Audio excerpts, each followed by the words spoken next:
Chapter 26:11. Prince Mo sized her up with an extremely indifferent expression. Seeing her dignified expression and natural and unrestrained appearance, she indeed didn't lose the dignity of a noble family's young lady, so he raised his hand and toasted her. He could be considered to have fulfilled the main family's great hospitality. Auber turned to look at this eldest miss and said coldly, "You ran inside just to give us a toast? State your objective as soon as possible." She never liked to beat around the bush, so Mu Rochuan definitely wouldn't visit her without a reason.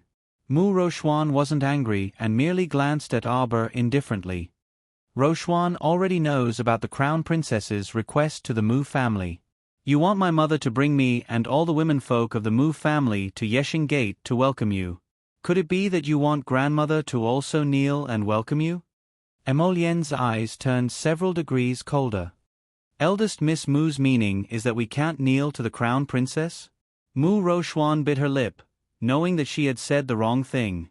Even if she wanted her grandmother to welcome her, even if she had to kneel and welcome her, there was nothing inappropriate in terms of national law. In their great divine province, strength reigned supreme, and there weren't too many restraints on etiquette. So what if she was her grandmother? In the face of national etiquette, family etiquette still had to yield. "Since you've said so, then I've changed my mind." Mu Rochuan sighed in relief, a faint smile on her lips. "In that case, I want family head Mu to bring the entire estate to Yeshing Gate to welcome my mother and me. All the juniors in the estate must kneel 3 times and kowtow 9 times to welcome my mother. Are you satisfied with this arrangement?" Mu Rochuan almost couldn't catch her breath, and her face turned ashen from anger. Her hands clenched tightly under her sleeves, and she suppressed her bellyful of anger as she said coldly, "Crown Princess, it's best if you don't reach for a yard after taking an inch." This Crown Princess really likes to reach for a yard after taking an inch. The little stoic directly slapped her chopsticks on the table, not giving Mu Rochuan any face. "Pass on my words to family head Mu." She squinted her eyes and said expressionlessly, "I really hope that the Mu family can have pride and be fearless of death. If you want to die, I'll just watch." "Isn't the Crown Princess going too far?" Mu Rochuan angrily said, "Even if the Mu family has wronged you and your mother all these years, how many innocent people are there in the Mu family? How can you bear to bury their lives in your own willful and reckless actions?" "Innocent? Ha ha ha ha ha." Auber laughed coldly. However, there was no trace of a smile on her face. This, on the contrary, made people feel extremely stifled. "Are there any innocent people in the Mu family?" Why did her mother give up her position as the family head's wife and leave her hometown to go to the lower Starfield? Concubine Sher manipulated the dark hands behind the scenes and ruined her life. How many members of the Mu family were involved in this and persecuted her, this innocent and pitiful girl? It was just that she had become stronger in this life, which made them look weak, so they kept saying that they were innocent. The 5th young master felt his eyelids twitch. It turned out that the stoic face he saw in Langfang had a pretty good attitude despite being cold and conniving. "You can save them." Auber's eyes were full of mockery. "You? Unreconciled?" Auber coldly said, "This is only the beginning. I said before that your Mu family will suffer once I return. Even if you're a dragon, you'll have to coil up for me. Even if you're a tiger, you'll have to lie down for me. Unreconciled?" Auber's fingers clenched, and the teacup in her hand turned into powder. "Endure it." Chapter 26:12. The private room was dead silent for a moment, and everyone kept quiet out of fear. The 5th young master, who was used to rebuking the little stoic, didn't even freaking dare to speak now. He only felt that the atmosphere inside the private room was heavy, and anyone with a discerning eye could tell that the stoic girl was doing her utmost to control her fury. Mu Rochuan forcefully suppressed the fury in her eyes, and there was an indescribable gloom coiling around her heart that was difficult to emit. The little stoic didn't say anything after that, but her eyes truly expressed one meaning: "Eldest Miss Mu, for the sake of your thousands of clansmen, shouldn't you stand up and fulfill your duty as the eldest miss of an aristocratic family?" Mu Rochuan took another breath. Just as she was about to speak, she heard a knock on the door. The page boy had long been stifled by the atmosphere inside the private room, and he hastily stepped forward to open the door. The manager's smile bloomed like a flower as he led in a man and a woman wrapped in cyan cloaks. He laughed heartily and said, "Congratulations, Eldest Mississippi, congratulations, Eldest Mississippi. The Royal Academy sent someone to deliver an invitation." At this time, several waves of cheers had already come from downstairs. As the Royal Academy's important place to deliver invitations every year, Kai-Dai Veranda would always gather many people to watch on a specific day like this. It seemed that several people downstairs had also received an invitation from the Academy. After the cyan-cloaked man walked through the door, he directly raised his hand. Everyone saw a mechanical wooden bird flapping its wings, fluttering as it flew in from outside with a crimson invitation sealed with a circular seal in its mouth. The mechanical bird flapped its wings and landed on the table. It spat the invitation on the table, and its mouth opened and closed, emitting a middle-aged man's voice with clear handwriting. "Congratulations, Student Mu Rochuan. I am Director Chi Duo. I welcome you to participate in the Royal Academy's entrance exam this spring. Please bring this invitation with you to Wind Thunder City on March 15th of this year. At that time, someone will guide you on how to participate in the exam." A joyful expression instantly flashed across Mu Rochuan's face, and she reached out to pick up the invitation. She stood up and bowed respectfully to the two people who delivered the invitation. "Many thanks to the two of you."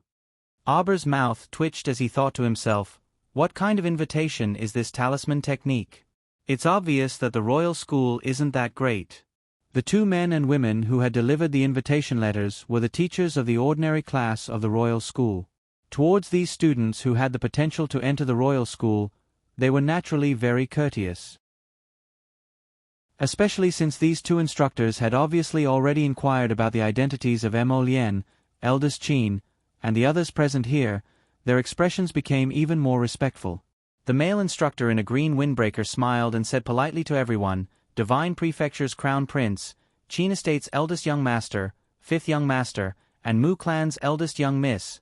Then on March 15th, we will meet in Wind Thunder City. I won't bother you. Goodbye." Xiao Mu was a bit bewildered as she watched the departing figures of the two instructors. She then gloomily looked at Mo Lien. "You also want to go?" Mo Lien was also stunned. Only then did she remember something. She said, "Imperial Father mentioned this to me in the study. All the heirs of the imperial family have to go to the academy for a while." In other words, the royal families of the three prefectures would send their princes to the academy to gain experience. Auber propped up his little chin, and his little face was a little puffed up with anger. Lord Jojo was being looked down upon? They all had an invitation letter, but only Lord Jojo didn't. Seeing that the little fellow was angry, Mo Lien hurriedly coaxed, "Jojo, there's nothing fun in that academy." Chapter 26:13. Eldest young Master Qin couldn't help but laugh. "That's right. The academy has everything from the three prefectures. There are even some barbarians who drink raw meat and drink blood and are uneducated. All they did was compete with each other all day long. There really wasn't much meaning to it. Jojo, it's fine if you don't go." "Umph." Sir Jojo's little face was indignant. Whether or not she wanted to go was one thing, but whether or not she could go was another. She actually didn't even have the qualifications to go to the Royal Academy? Everyone had an invitation letter, but she didn't? Jojo was so angry. Mu Rochuan smiled faintly and said, "Those who can participate in the Royal Academy's entrance exam basically have their own specialties. For example, fifth young master.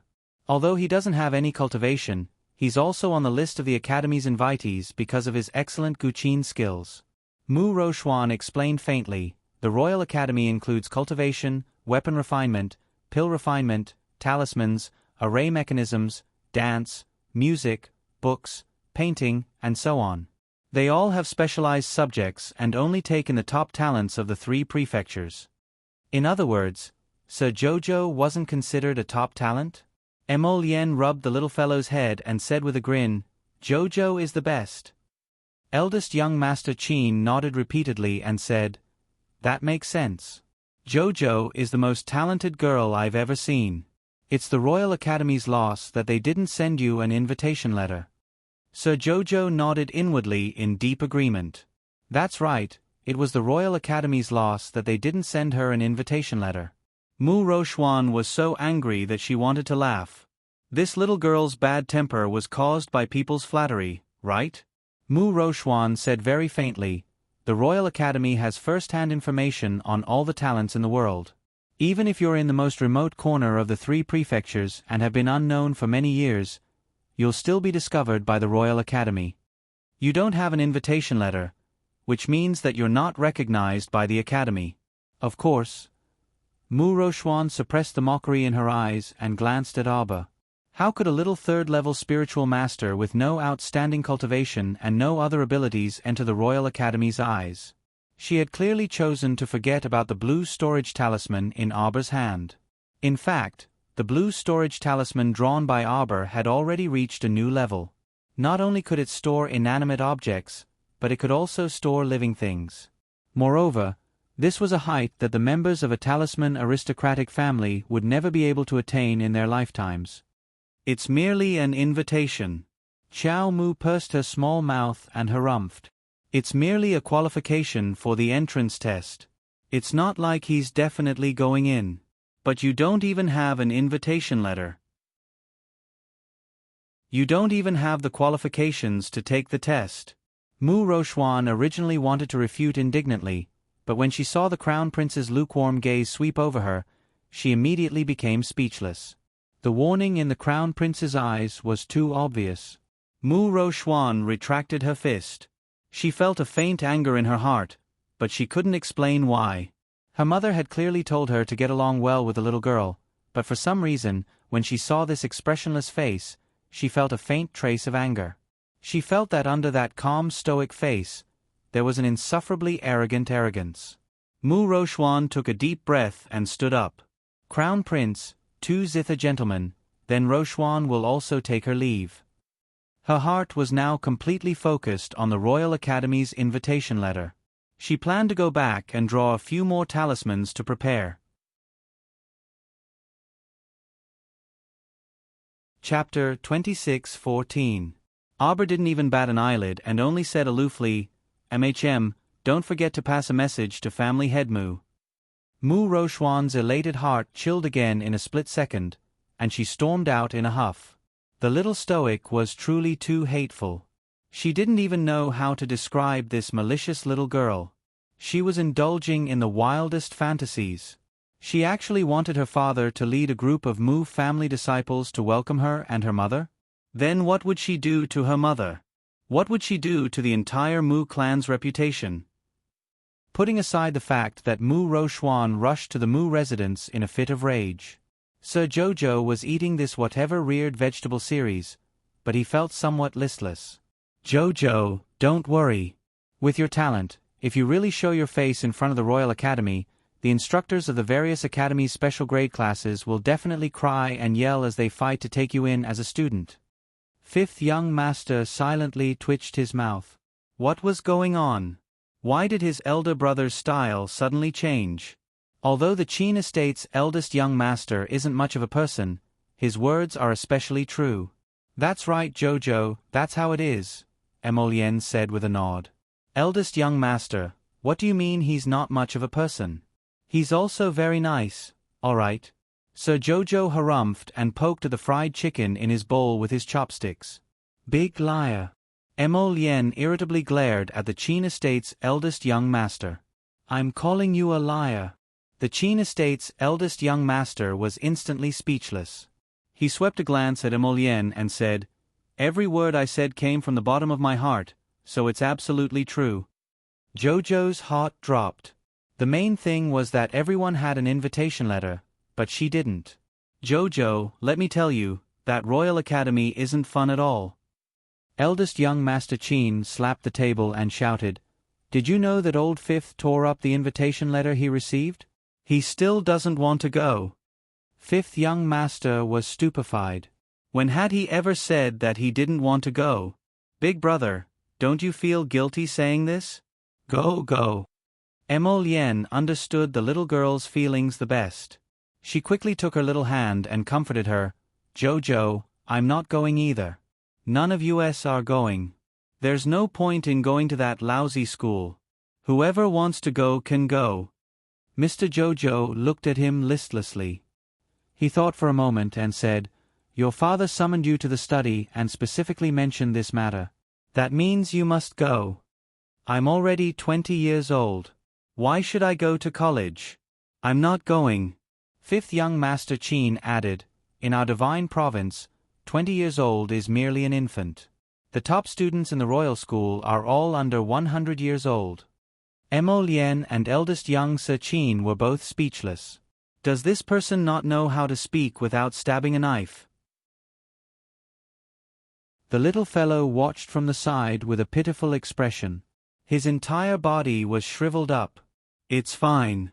Isn't it just an invitation? I'll get one for you," eldest young Master Qin said. Emolien cast an unhappy glance at him. Wasn't this eldest Qin getting a little carried away? He even referred to himself as Big Brother. "Be good. Hubby will get an invitation letter for you."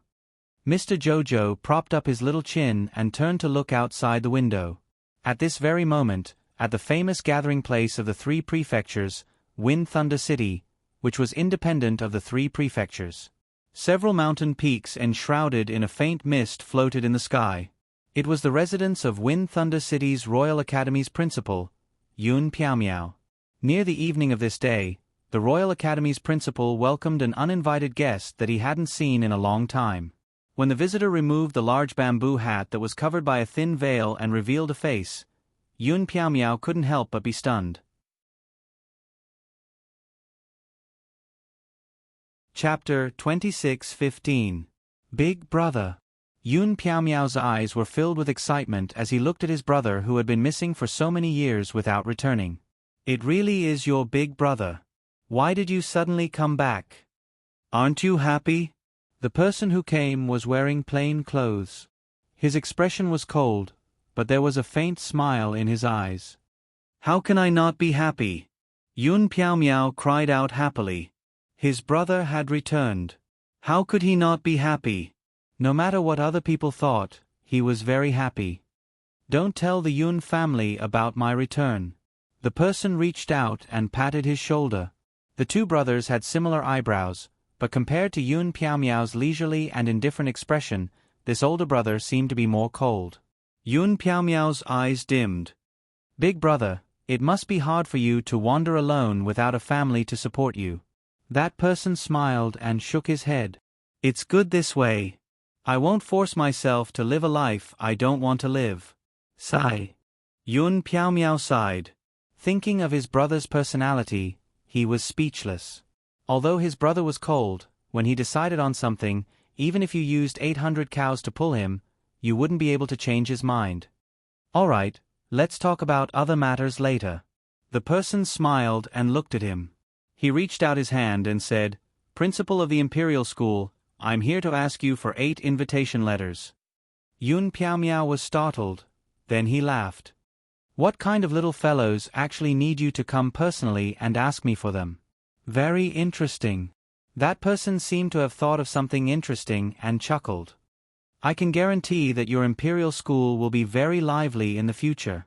I'm looking forward to it, Big Brother." Yun Piaomiao took out 8 invitation letters and handed them to the other party. He couldn't help but laugh out loud.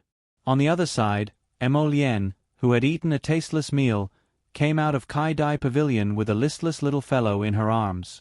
With a few words, she sent the 2 troublesome fellows from the Qin estate away. Now that she was carrying the little fellow into the carriage, she couldn't help but say softly, "Don't worry, it's just a copy of an invitation letter. I'll leave this matter to my husband." "Copy." The corner of Arba's mouth twitched. Wasn't that just making a copy of an invitation letter? How could she, Mr. Jojo, use counterfeit goods? No. Mr. Jojo snuggled his head into his arms unhappily with an unhappy expression on his face. Who would want a fake? Humph, if she didn't have an invitation letter, then so be it. When Emolien went to the academy, She would stay in the Eastern Palace to concoct pills, draw talismans, and cultivate diligently. After a while, he would surpass eldest Qin in terms of cultivation. Surpassing Duan Yu. Surpassing Mo Lien. He surpassed everyone else. Crush them, chase them, beat them up like dogs, and make them all raise the white flag and surrender. Just the thought of it was interesting. What are you thinking about, baby? Mo Lien lowered her head and saw the little guy's daydreaming expression. Needless to say, his expression was somewhat hilarious and wretched. Could it be that he was thinking of beating someone up in his heart? I have to say, Prince Mo, you really hit the nail on the head. Not only does the little guy want to beat people up, he also wants to beat all of you up. Little Jojo turned his head and tilted his head to the side. He closed his eyes and said, "Time to sleep." Mo Lien couldn't help but laugh. This little fellow had suffered a blow today, so it was better for him not to provoke her.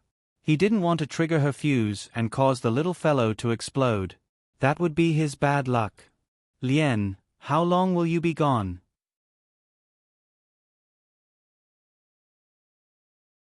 Chapter 26:16. The little one's voice was so soft and muffled that it touched Mo Lien's heart. Jojo, you can't bear for me to go. Mo Lien's mood improved at once. Look, his darling was becoming more and more inseparable from him. How wonderful! He thought she was unhappy because she didn't receive an invitation, but it turned out that a large part of the reason was because she couldn't go with him. True, if he went to that Wind Thunder City alone, he would be separated from his wife. That wouldn't be good. Therefore, it was urgent to make a copy of the invitation letter. Mo Lien lowered his head and kissed her fluffy hair. Jojo, don't worry. I won't go if you don't go. We are husband and wife and will advance and retreat together. After not receiving a response for a while, Mo Lien took a closer look and couldn't help but be amused and annoyed. This little fellow actually fell asleep in his arms with her eyes closed. After returning to the Eastern Palace, he carried the little fellow back to her room and wiped her hands and feet before carrying her to bed. That night, Jojo kept having sweet dreams of being the victor. When she opened her eyes the next morning, she was still bewildered and baffled. What was going on? Yesterday, she kept seeing herself chasing after Mo Lien and Duan Yu to beat up. She beat them up until they fell to the ground and repeatedly begged for mercy, calling them, "Your Majesty the Queen." Aber's face darkened. Was there actually such a vile and violent gene in her bloodline? Impossible. Sir Jojo blinked and continued to sit on the bed in a daze. When Kai Xiu entered, she saw her little master sitting there in a daze with a comical expression. Kai Xiu couldn't help but smile. "Crown Princess, you're awake?" Aber stomped off the bed and asked after washing up. I fell asleep yesterday. Call Eunuch Chen over for me to question him." Not long after, Eunuch Chen led a young eunuch into the room. "Greetings to the Crown Princess." Get up, get up." Aber waved his hand and ran forward to ask, "Eunuch Chen, how was the debt collection yesterday?" "Very smoothly." In accordance with the Crown Princess's instructions, this servant asked Lord Huifeng to send someone to the Mu family. "The Mu family has already prepared the supplies outside the door. We just need to check and load them into the car.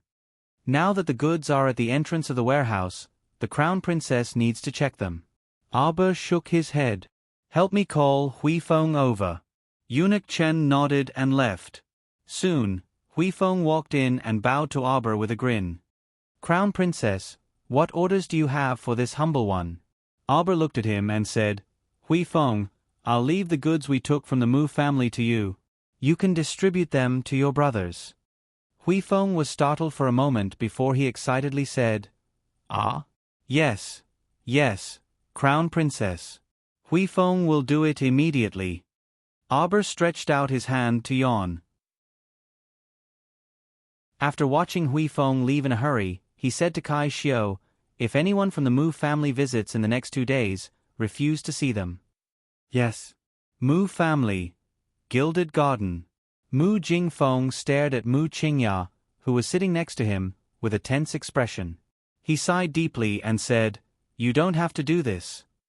Mu Qingya shook her head and resolutely said, "Family head, as a member of the Mu family, this is what I must do. This concubine will remember husband's consideration for my dignity." Mu Qingya smiled faintly. "But for the sake of the Mu family, what does this bit of dignity count for?"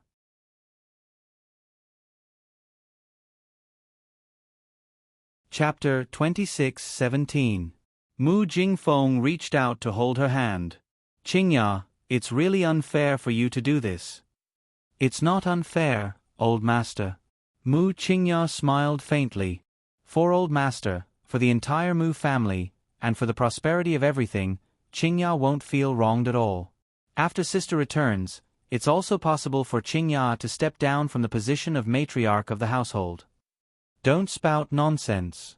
Displeasure flashed across Mu Jingfeng's eyes. "What's so good about her being the head of the household? It's not like she hasn't been the matriarch before. Have you seen her manage things? Besides, she's been missing for so many years and doesn't understand the situation in China at all. Even if she returns, who knows how long it'll take for her to adapt to life here. This matriarch position is yours, and no one can snatch it away from you. Just take it with a peace of mind. I'll support you in everything." Mu Qingya looked at him worriedly. "Old master, you mustn't bear a grudge against sister and Jojo for Qingya's sake. If you do, I'll have sinned greatly. Besides, Jojo is still young. After being outside for so many years, she must have suffered a lot. It's reasonable for her to have resentment in her heart. As long as we tolerate her, then, I'm the one who wants her to suffer? It's her own mother who caused it."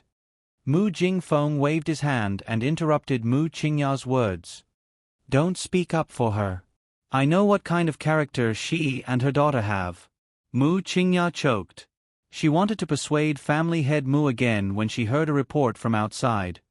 "Family head, madam, eldest miss is here." Mu Rochuan stormed in angrily. Without a second word, she repeated what Abba said in the afternoon. Instantly, the anger that Mu Jingfeng had just suppressed flared up again. He smashed the short table beside him with a slap and said angrily, "This unfilial daughter." Mu Qingya gently advised, "Rochuan, don't take things too seriously. She wasn't like this yesterday. Did you do something to piss her off?" Mu Rochuan was furious. "What can I make her angry about? If I dare to say anything bad to her, her man will slap me to death. Mother, you didn't see the situation in Kai Dai Pavilion. His Highness the Crown Prince didn't allow me to say a single word. I could only sit there and listen. There's also that eldest young master of the Qin estate. He also stood by her side and spoke in agreement. You didn't see it. I, your daughter, am not allowed to say anything in front of my younger sister. I feel that younger sister's bad habit of daring to argue with the heavens and the earth is caused by brother-in-law's indulgence. You didn't see how much brother-in-law spoils her." Mu Roxian poured out all her bitterness, and only then did she feel a little better. Ever since she met Arbor in Langfang, she had been in a bad mood. She couldn't find a reason why she didn't like this girl. It was probably because of the little fellow's poor attitude. During this period of time, he had been feeling aggrieved in his heart, and a fire was burning fiercely. He must have had 8 lifetimes of bad luck to meet such a weirdo. After hearing his daughter's complaint, Mu Jingfeng was fuming. She really knows how to push her luck. She really thinks that the Mu family is easy to step on. Mu Qingya worriedly said, "Husband, let's talk things over properly. What kind of enmity could there be between father and daughter? What else is there to talk about? This unfilial daughter is infuriating. Mu Liang. Mu Liang is here. Go gather the elders. The Mu family's core members will have a meeting in half an hour."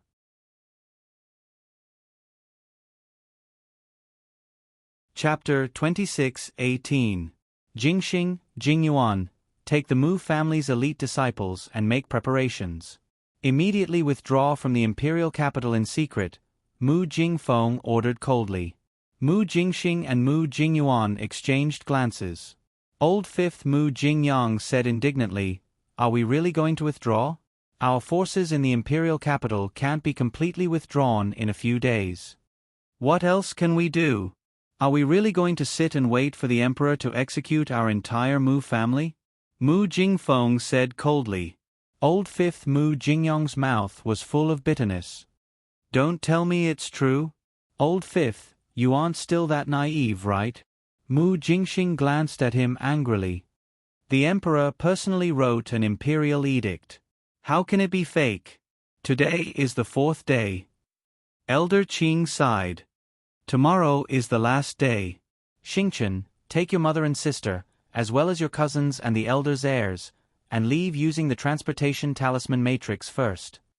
The elder's expressions visibly relaxed after Mu Jingfeng gave his order. They naturally had their own selfish motives. Compared to the entire Mu family, their heirs were naturally more important. Since they had reached this point, there was no room for negotiation, so they might as well give up on the Mu family's forces in the imperial capital and withdraw quickly. In any case, with their talisman patrician family's overall strength, they could settle down anywhere. At most, they would no longer mingle in the Great Divine Province and head to Tsong Province or Ming Province. Who would dare to not greet them with a respectful smile? However, their forces that had taken root in the Divine Province for thousands of years had to withdraw completely because of that girl's words. Just thinking about it made them extremely indignant. That daughter of the patriarch was really a jinx. She stirred up a storm as soon as she returned, causing the entire Mu family to be unable to find peace. It was truly better for her to continue disappearing, or simply take root on Seekong planet and never return. The elders' faces darkened as they angrily cursed the little stoic in their hearts. At this time, Mu Liang suddenly pushed open the door and walked in with a grave expression. Family head, the Purple Forest Guards dispatched by the Emperor have surrounded our entire Mu family. Mu Jingfeng closed his eyes. The fury in his heart had already reached its peak. The teleportation glyph array can only teleport 10 people at a time, and it can only be used 6 times in a row. The teleportation distance won't exceed 20 kilometers. Mu Jingyuan said coldly, currently, we only have 5 sets of teleportation array glyphs. How many people do you think we can save? Mu Jingxing said angrily, third brother, look at the situation now. Why are you still angry with the patriarch? Now that the 7 of us brothers are of the same breath and branch, the whole family should be tied together like a rope. Mu Jingyuan sneered. Master refused to lower his head for that meager face of his. I see that all of you are scheming for your own benefit. I don't believe that the elders present here wouldn't want to send their children out first. The elders glanced at Mu Jingyuan embarrassedly and were about to refute. Bang! The door was forcefully pushed open by someone. 3 or 4 of the clan's elite disciples had solemn expressions on their faces. They clustered around an old man with erect silver hair and a dignified face. Jingfeng, make the arrangements. This old man will personally lead all of you to welcome my granddaughter home. Mu Jingfeng was startled. He hastily stood up and bowed to the old man in unison with his younger brothers and elders. Old family head. Mu Zongwei raised his hand. Let's do it this way. She said 6 chapters yesterday, but in the end, she still gave you 8 chapters.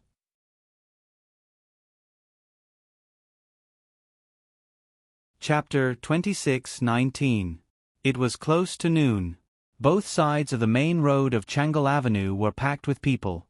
The restaurants and tea houses were already filled with spectators, and everyone was relishing in discussing a major event.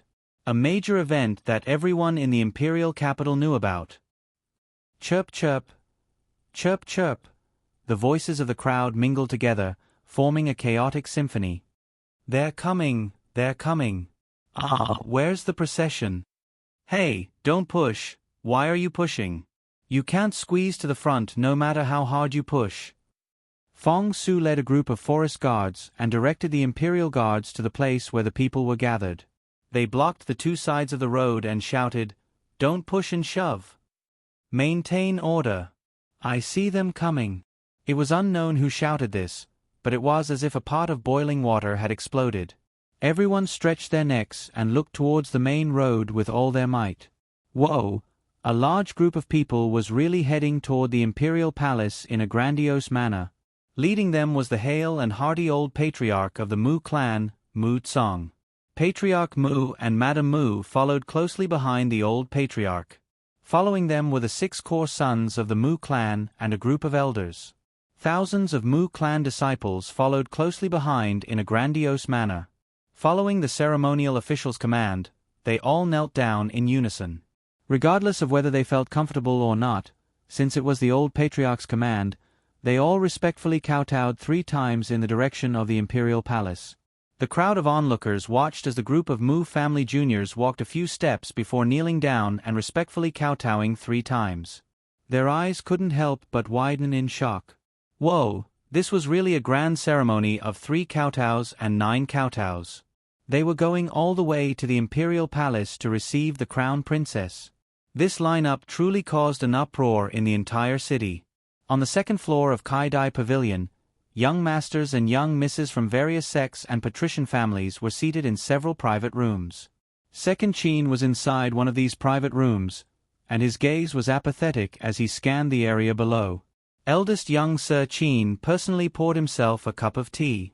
After taking a sip, he clicked his tongue in praise. Sigh, I knew that my Jojo wouldn't go back so quietly. Look, only my Jo can make such a big fuss. Omega Kotoku remained silent. After a long while he asked, You've seen her? Yes. Eldest young Sir Qin blinked and looked at him excitedly. I saw her beat up that second Miss Mu's nose in public. What do you think will happen when little Jojo comes home? Nothing much, Omega Kotoku said calmly. Tisk. Eldest young Sir Qin glanced at him and muttered, Boring. He then muttered to himself excitedly, I feel that the Mu clan's unlucky days have only officially begun now. Eldest young Sir Omega Kotoku was silent for a long while before saying, I think it'll be better if you put away that gloating face of yours.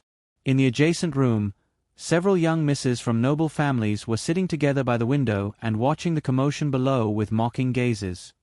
The Mu clan is truly regressing as they age.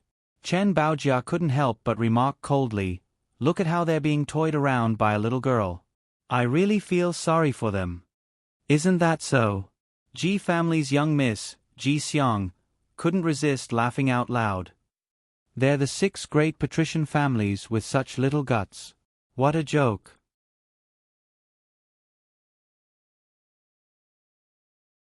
Chapter 26-20. Zhongli Jiwei tilted her head and looked out the window, just in time to see old patriarch Mu Tsang leading a group of Mu family members away. She curled her lips and sneered, Don't talk nonsense if you don't know. This is an order personally given by the great emperor to force the Mu family to submit. Although the Mu family has 1,000 years of heritage, can an arm bend a thigh? They naturally don't dare to disobey the great emperor's order. Chen Baojia angrily grasped the handkerchief at her fingertips and forcefully suppressed her anger. However, a flower-like smile appeared on her face. Perhaps the great emperor has acknowledged her. Acknowledged? Is that possible? Zhongli Jiwei's face slightly darkened, and the cold light in her eyes disappeared. This woman caused a huge uproar as soon as she returned to the imperial capital. She really made people dislike her to the extreme. Zhongli Jiwei's face couldn't help but darken when she thought about how she was kicked out of the Crown Prince's residence after only a few days. His Highness the Crown Prince was only bewitched by that demoness face. He would get tired of her one day. Kneel.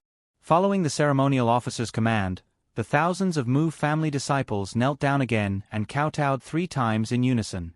Then, they stood up and walked forward. Qiao Ying-chun was mixed in the crowd, wrapped in a tattered bedsheet. She looked at the Mu family's procession, and her eyes almost shot out a poisonous light. Based on what? Why was it that when she returned to the Mu family, she was like a cat or a dog, casually picked up by them from the back door and thrown into a small courtyard in a corner, and that was it? Based on what, when that slut returned to the Mu family, she could cause such a huge commotion, and no one dared to question her? Qiao Ying-chun was so angry that she couldn't help but tremble. Standing beside her, Madame Li, who had a hunched back and a face full of wrinkles, was also so angry that she wanted to rush up and beat her. Chun, the Mu family is simply too much. Ever since the mother and daughter were kicked out of the Mu family, they lived a bitter life fighting for food with dogs. The two of them were ordinary people and didn't have any ability to survive. Without Qiao Tsung, this man, in front of them, the two of them lived a very miserable life. In fact, the two of them had stayed at the inn for 2 or 3 days at the beginning. They had pawned all the jewelry on their heads and lived a good life for 2 days. However, the prices in the great divine land were exorbitant. The jewelry they pawned was only enough to last them for 2 days. On the 3rd night, they were beaten up and chased out of the inn because they couldn't afford it. After that, the mother and daughter were like a group of beggars, living in the poorest dilapidated temple in the north of Huanlang. They ate rotten steamed buns and drank cold water that stuck in their teeth. In the middle of winter, they were so cold that their hands were full of sores. In order to survive, the two of them discussed for a while and decided to pawn off the only 2 sets of clothes that were made of good material. They only wore a white undergarment underneath and snatched a sheet from a beggar to wrap it around their bodies to protect them from the cold. Then, it was now. They heard that the Mu family was welcoming the little crown princess home, so they followed a group of passers-by who did not know the situation and came to watch the fun. It would have been better if they didn't look, but once they did, they were so angry that 1 Buddha ascended to the heavens and 2 Buddhas left their bodies. The people from the Mu family are a bunch of snobs. Madame Li shrieked. Back then, it was clearly them who fought to bring us here. Now, they don't care about our lives and even kicked us out of the house. Compared to the treatment they received in Arbor, the mother and daughter wished for nothing more than to hug each other and cry their hearts out, saying that the heavens were unfair and that people's hearts were unpredictable.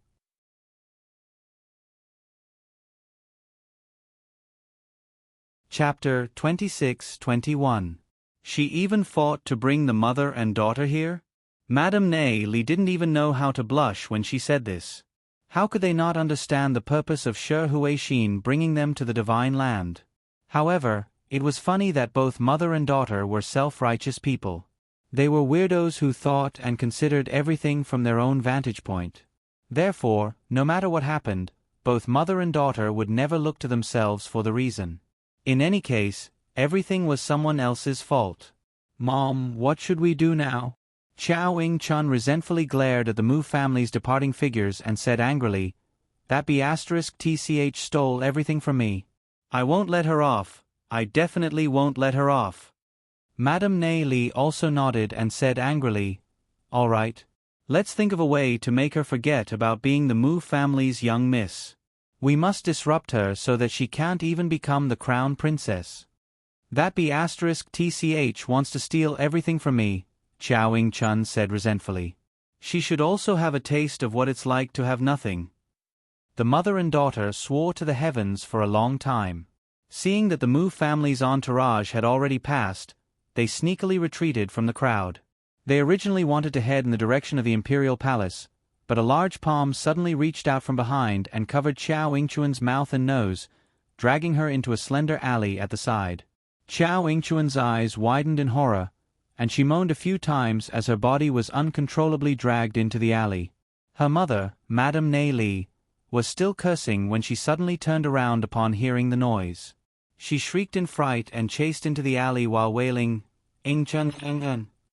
At this moment, the crowd outside was noisily discussing the Mu family's matters, so no one paid attention to the mother and daughter. Even after Qiao Chun was dragged into the dark alley and Madame Li chased after her, no one noticed that 2 insignificant beggars were missing from the crowd. MMPH. Qiao Chun struggled with all her might, expending all the strength she had since she was in her mother's womb. Madame Li chased over and grabbed a burly man's arm, repeatedly scratching the back of his arm. Let go of my daughter, let go of her. Damn old hag, scram. The burly man slapped Madame Li to the ground and stepped on her foot. Madame Li suddenly felt pain all over her body. One of her leg bones seemed to have been broken by the strong man's foot. What are you doing? What are you doing? Qiao Chun screamed and pushed the man's arm with all her might. Unexpectedly, the man forcefully pinched her chin, and the dirty sheets wrapped around her body also hung on the ground. Chao Yingchuan's entire body trembled as she stared in horror at the one-eyed man in front of her.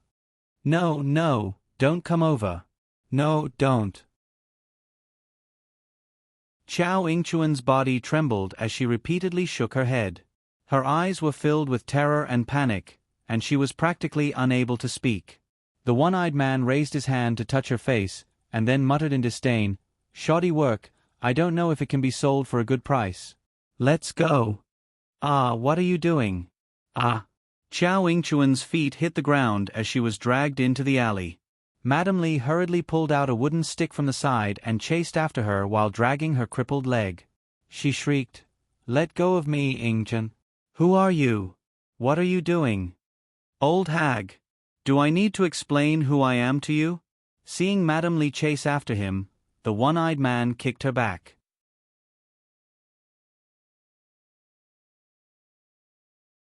Chapter 26-22. Immediately after, he chased after the old woman and forcefully kicked her a few more times. The kicks caused Madame Li to cry out in pain. Soon, she was gasping for air and lying on the ice-cold ground in the alley, on the verge of death. "You and your daughter are out of luck." That burly man grinned mischievously.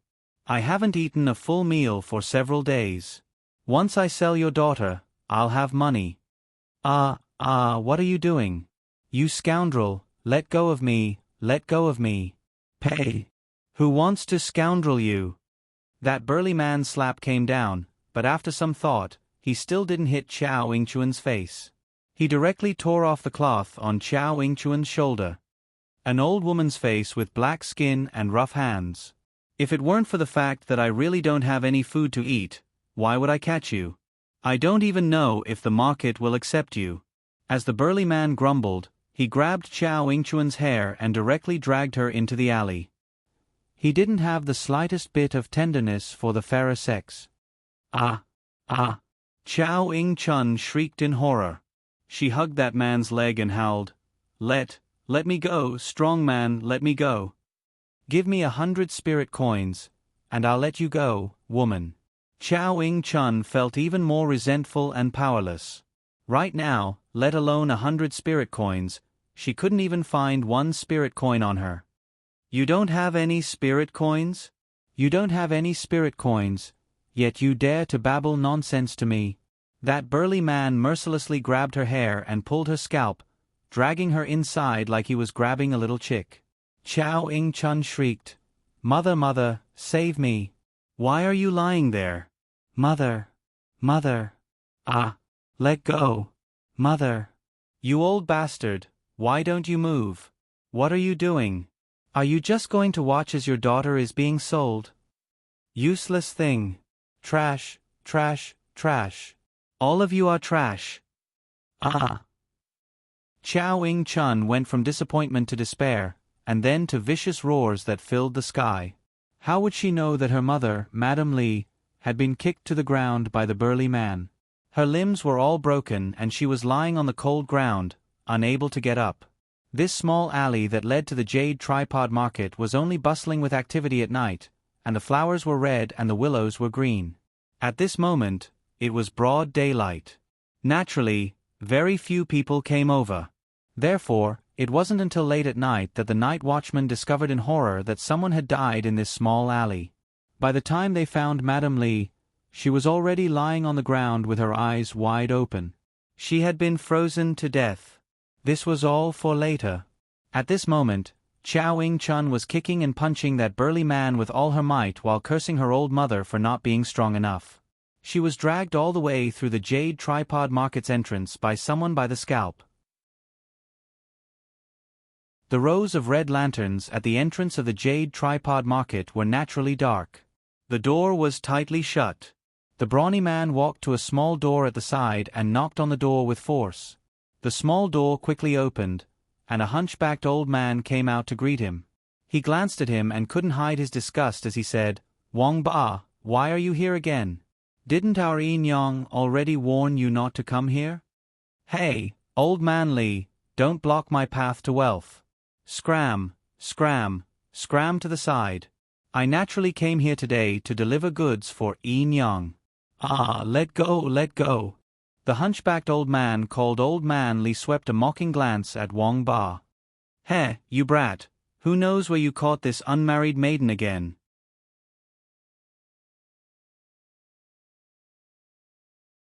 Chapter 26-23. A Virgin. Su Nyang, a middle-aged woman with a bare chest and arms, was sitting on a cushion covered in deer hair. She wore a large string of sandalwood beads on her hand and had a black mole at the corner of her mouth. When she heard this, she didn't even lift her eyelids and directly smashed the teacup next to her at Wang Ba's head. Ha! Do you believe it yourself?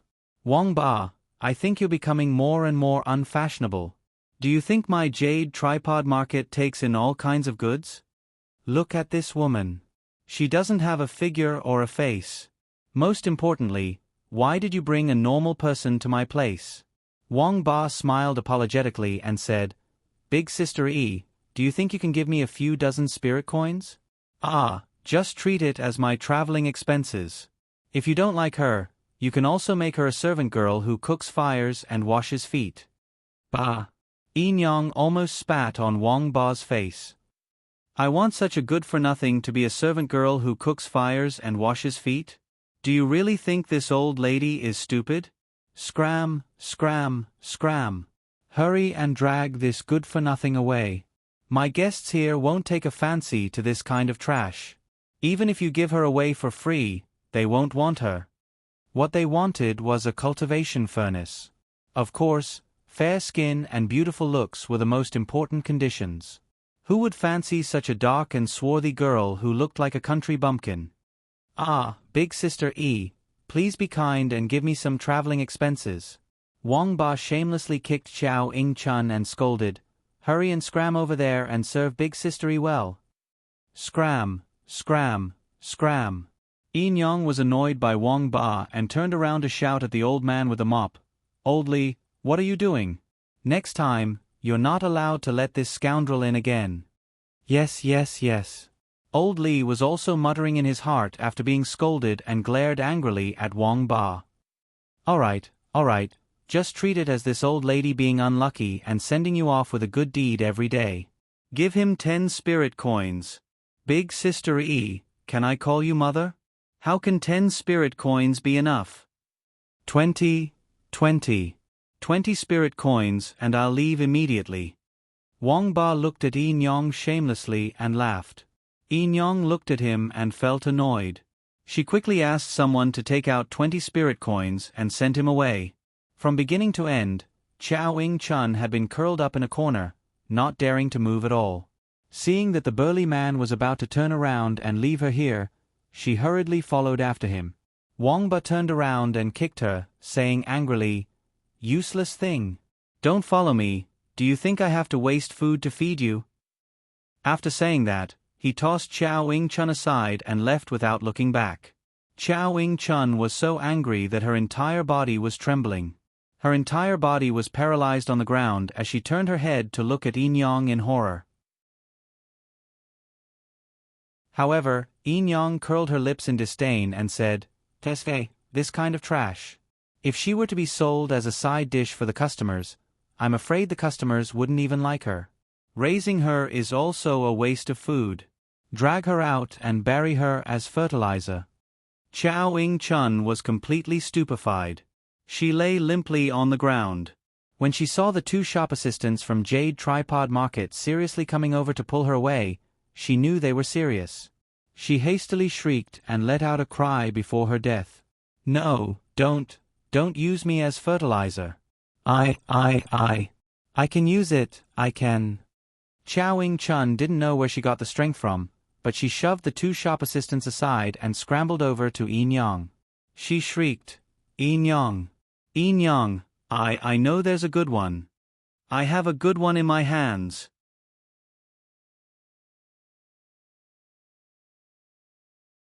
Chapter 26-24. When Xiao Yingchuan's arms were grabbed by the 2 shop assistants and she was dragged out again, she roared with all her might. Wait. Yin Yang glanced at her coldly and waved her hand. What good stuff. Yes, It's good stuff. Chow Wing-chun stammered. It's definitely good stuff. 16 years old with extremely good looks. Definitely top-notch. Furthermore, she's already a level 3 spirit master. Think about it. She's only 16 years old. If she's nurtured for a while longer, then she'll definitely be able to become a level 5 or 6 spirit master before she's 20. Yin Yang narrowed her eyes and calculated for a while. She then said indifferently, she's only a level 3 spirit master at 16 years old. Her aptitude isn't too good. But she's beautiful. Extremely beautiful. Chow Wing-chun dared to say anything for her life. It's true. If you don't believe me, I'll take you to see the goods one day. Yin Yang glanced at her coldly. Who is she to you? Yes, she's my younger sister, my biological younger sister. I can make the decision. Yin Yang, I'll sell her to you.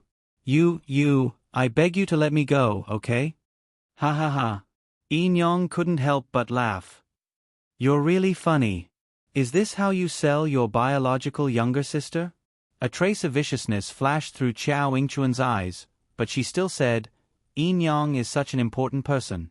How can this be considered harming her? I'm letting her live a good life in the future. Isn't that right? Don't you think so? Yin Yang glanced at her coldly and nodded. All right, I'll use you as fertilizer for a few days later. Find a chance to let me see the goods first. Fresh 16-year-old goods were very rare here. Recently, Yuding Market was really short on goods, and she urgently needed to replenish a batch. Since this woman said it so vividly, then she should go take a look. Anyway, she wouldn't lose anything by taking a look. There won't be any trouble, right? Yin Yang was experienced. She naturally knew that some people could be touched, while others couldn't. She didn't want to get herself covered in a stench for the sake of a good. Is there any trouble? Chow Wing-chun concealed the guilt in her eyes and said with an apologetic smile, Look at me, I'm poor and have no background. What trouble could my biological younger sister possibly have? Yin Yang smirked sarcastically. That's true. Then, she said coldly, when can I see the goods? It'll be done in 2 days. My younger sister is currently heading out of the city to gather medicinal herbs. Chow Wing-chun hastily made up a lie. Don't worry, when she returns in 2 days, you'll be able to see her. Well, old Lee, follow this woman and see what kind of good stuff she is. Yes. Naturally, no one was aware of Chow Wing-chun's actions. Aba's side had long been prepared. When they heard that the Mu family was about to arrive at Lushing Gate, Aba changed into a set of plain white robes and hugged his mother's memorial tablet. Accompanied by Mo Lien, he majestically walked towards Lushing Gate under the escort of a group of palace servants. Mu Tsang led the group of Mu family members to Lushing Gate when they saw the little crown princess and her entourage walking over from afar. Lushing Gate had long been cleared out, so they naturally couldn't allow people to crowd around here to watch. As a result, aside from Aba's entourage, only the soldiers guarding Lushing Gate, as well as the Mu family's entourage, stood there. Following the ceremonial official's command to kneel, the Mu family's juniors gritted their teeth and knelt again.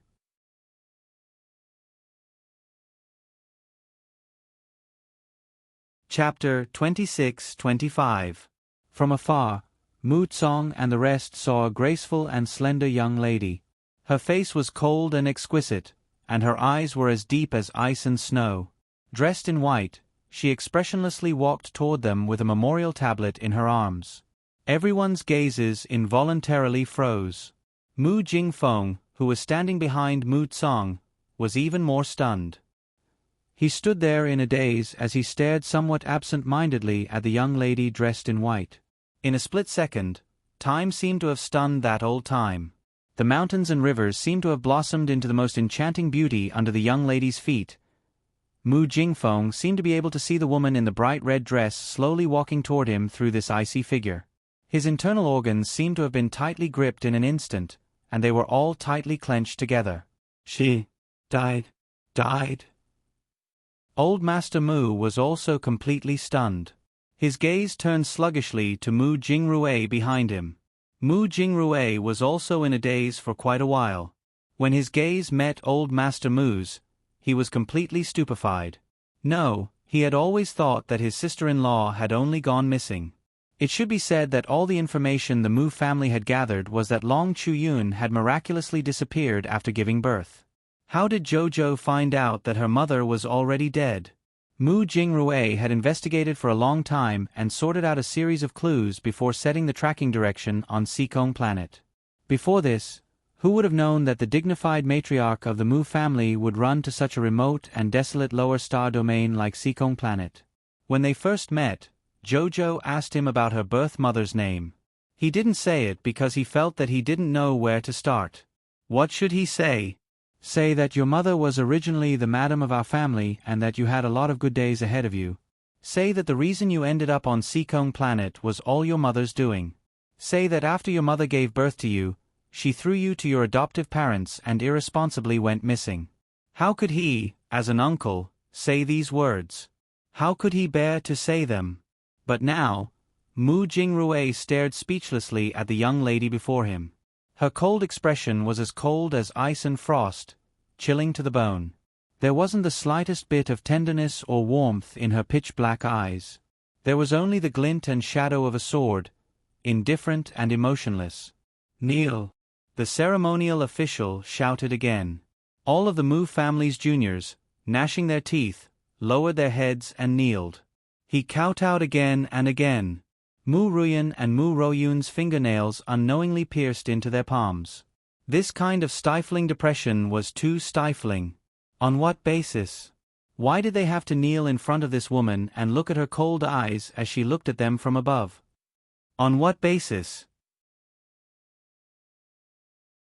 On what basis did they, the dignified young ladies of the Mu family, have to kneel to this bastard? As for Mu Roxuan, who was following behind Madame Mu, the anger in her heart had already soared to the extreme. A memorial tablet. This arrogant little girl was actually hugging a memorial tablet and walking over. She actually wanted all of the Mu clan's disciples and juniors to kneel and worship this woman who had been dead for God knows how many years, and who might not even have a corpse left. Such a grand occasion. What would happen to her mother, Mu Qingya's reputation? As for Mu Xingchen, he was already in a daze. He felt like a joke. He said that he didn't hate her, but he was very clear that he harbored resentment and hatred towards this biological mother of his. He hated her for leaving without saying goodbye and resented her for abandoning her son. However, when he saw his mother's memorial tablet, it was as if a mountain had suddenly collapsing like a mountain torrent. It turned out that he had long lost his mother.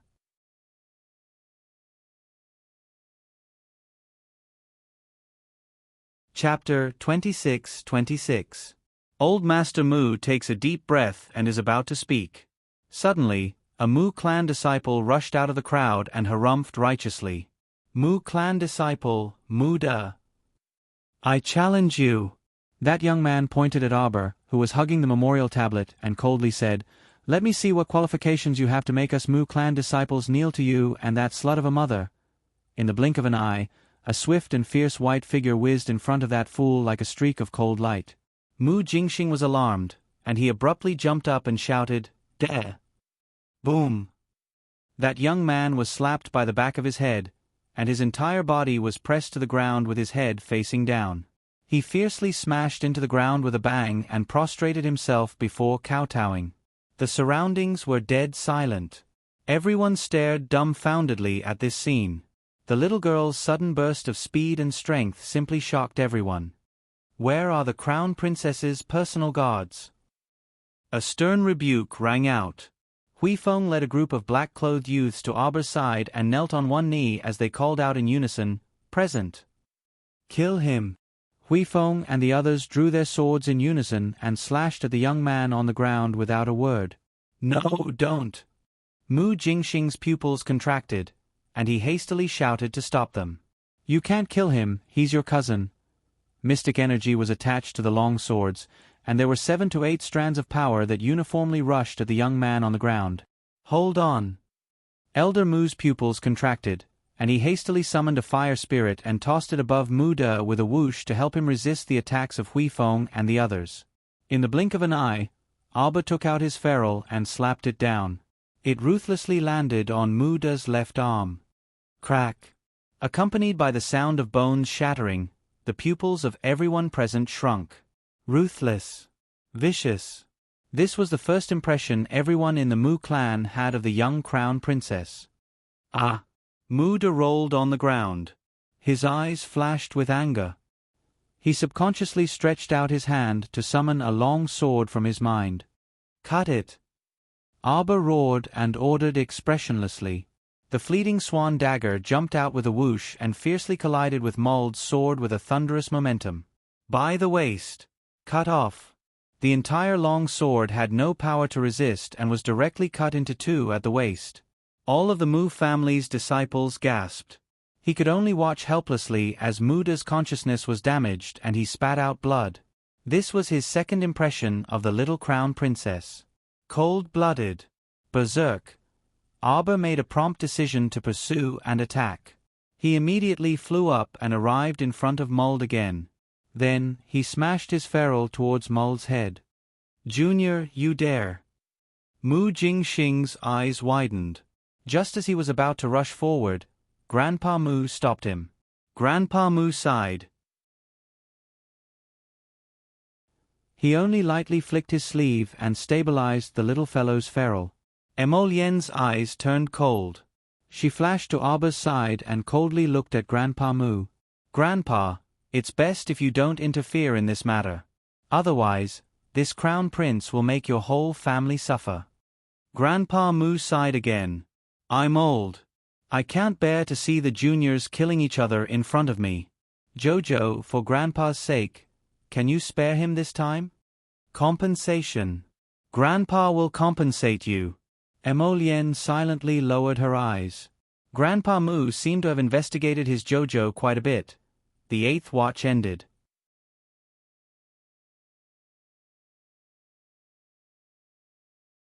Chapter 26-27. Grandpa will compensate you according to the list from before. The old man suddenly said. Mu Jingrue's feet slipped, and he almost fell to the ground. My father. The moment you spoke up, you sold out the Mu clan once again. Da is a fool, don't lower yourself to his level. The old man said again. If he wasn't a fool, why would he jump out at this time and be the bird that stuck its head out? The old man was very clear on who was instigating from behind. His cold eyes indifferently swept over the Mu family's juniors. Everyone couldn't help but lower their heads. Chow chow. The old man called out again. He spoke rudely and insulted my mother in front of everyone just now. Chow Mu gazed coldly at the old man. Do you think that a mere batch of supplies will be able to let this matter pass so easily? In your eyes, who am I, and who is my mother? This person publicly insulted the crown princess mother. In his eyes, who is the crown princess, and who is the crown prince? Alba's calm and indifferent voice clearly fell into everyone's ears. Mu Tsong's breathing slightly choked, and he had a bad premonition. At this moment, he also felt an extreme headache. This child, Mu De, was second brother's child. He was born slow-witted, and he didn't learn the slightest bit of second brother's shrewdness. This time, he had really dug a pit for himself. Even if everyone in this world looks down on my mother, even if everyone stands on the opposite side of my mother, even if there's no one to protect her, I will also protect her at all costs. Mu Xingchen stood behind his father. For some reason, tears inexplicably rolled down his cheeks as he looked at this abnormally calm and cold little girl. He really had a lot of things he wanted to say to her. He really wanted to tell her that it was impossible for her to be alone. Big Brother would protect her. Big Brother meant what he said. Old man Mu fell silent. Alba directly pulled out a dagger and threw it at Mu De's feet with a clang. His voice revealed a trace of desolate loneliness and boundless indifference. Take your own life. Lest this crown princess does it herself. There wasn't a trace of sound at the scene. Even the sound of everyone's breathing became weaker. He wasn't sure what he was feeling right now. He only felt that when the little girl's eyes, which were like ice pearls in a cold pond, looked at him, it was as if there were ice shards moving in her eyes. Mulder's conscience had been damaged since just now. At this moment, he was looking at Arbor with a dejected expression. He was feeling quite upset. At the side, Mu Jingxing's eyes widened as he suddenly exclaimed, "Mu Qiao! Don't go overboard!" "Mu Qiao?" Qiao Mu's head turned bit by bit, and her flickering eyes stared coldly at the Mu family's second uncle. "Who are you calling?" "You." Mu Jingxing was infuriated. "Didn't you make such a big fuss just to return to the Mu family grandly? Since that was the case, what's wrong with calling you Mu Qiao? Mu Qiao. Mu Qiao." Qiao Mu muttered these two words coldly as she slowly inched forward. Everyone felt that when she spoke these two words, her expression seemed to be especially mocking, especially sarcastic, and the space between her brows actually contained a faint sense of desolation and coldness. It was pitiful and terrifying. In her previous life, she actually didn't even know this name until her death. From the day she found out about her identity, the two words Mu Qiao had already been abandoned by her. She didn't need it.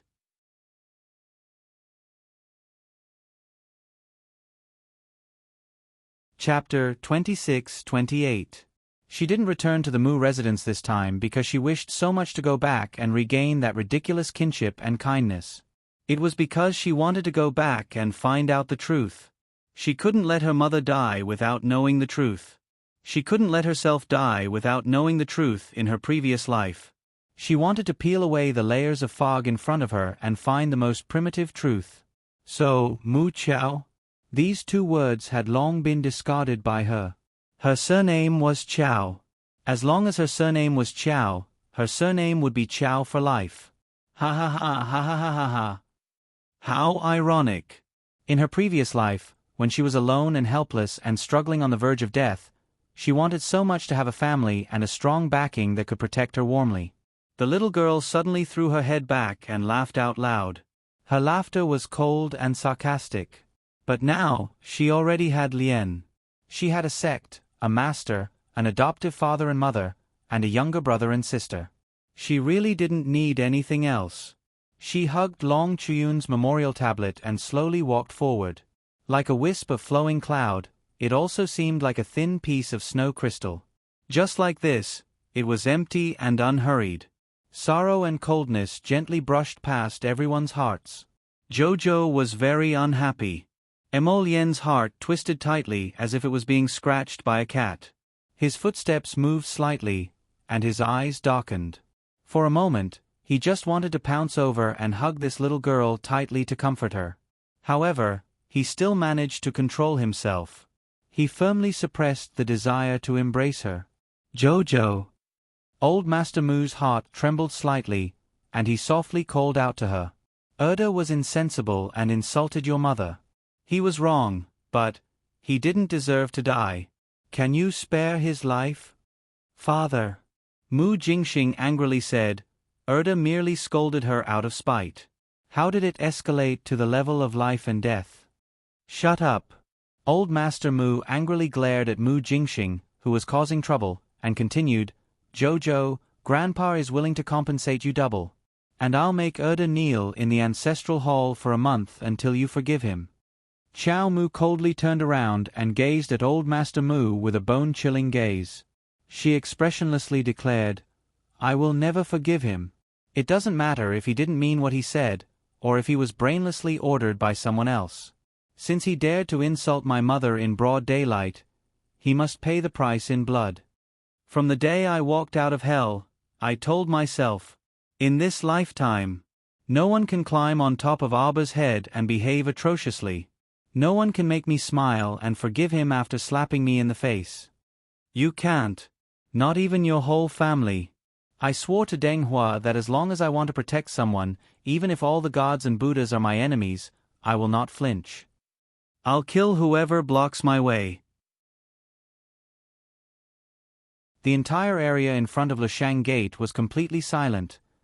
Arba slightly shook his wrist and a small porcelain bottle rolled to Mulder's feet. Since you can't speak, then never speak. Be a mute for the rest of your life or die. Choose one. Mulder raised his head to look at old Master Moo, whose eyes were slightly closed. He shakily reached out to grab the porcelain bottle on the ground and looked at his father, Mu Jingxing, for help. Big brother. Father. Mu Jingxing then looked at Mu Jingfeng and Mu Tsong. Mu Jingfeng's expression was somewhat absent-minded. Mu Tsong let out a long sigh.